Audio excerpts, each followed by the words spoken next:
Listen, I have a completely Democratic legislature in New Jersey, 24-16 in the state Senate, Democrat, 48-32, Democrat in the lower house. I mean, this is not like it's close, everybody. This is strongly Democrat. How do we get pension reform done? How do we cap property taxes? How do we cut business taxes $2.3 billion? How do you do all these things that don't appear to be traditional Democratic things with a Democratic legislature? It's about human relationships. I mean, you know, the fact of the matter is that nobody in this city talks to each other anymore. Or if they do, they don't speak to each other civilly. They don't develop relationships. They don't develop any sense of trust between each other. And then they expect, when the kind of problems that you talked about in that video come up, big, difficult, contentious problems, that they're going to be able to get into a room and fix it. Who do you blame for that? Who's to blame for this? Well, listen, first and foremost, it's the president. Because if you're the executive, you're the person who is in charge of making that happen.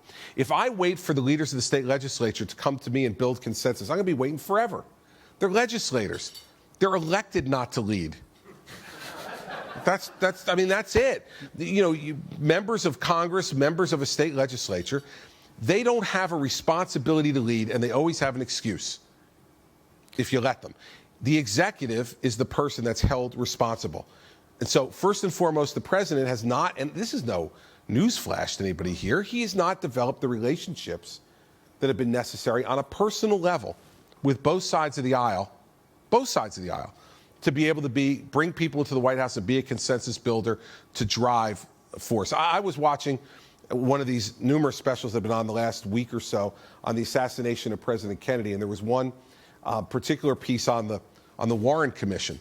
And President Johnson putting together the Warren Commission. And they played a tape of President Johnson on the phone with Richard Russell, who said, I don't want to be on this commission, Mr. President. He goes, you know, I can't stand Earl Warren. I hate Earl Warren. I won't even sit in the same room with Earl Warren. And Johnson says to him, you know me, and you know me forever. I don't take no for an answer. And Russell says, well, you're getting no. And he goes, well, that's too bad, because it's already been announced. And what did Russell do? He served. Yeah. And that's because he knew Johnson. Johnson knew him. And in the end, when I've developed these relationships with Democratic legislators over time, it means you have to compromise at times. You don't walk away with everything you want. But, man, if I walk away with 70% of my agenda, New Jersey's 70% better than it would have been otherwise. And what we have, unfortunately, in Washington, on both sides of the aisle at times, are absolutists.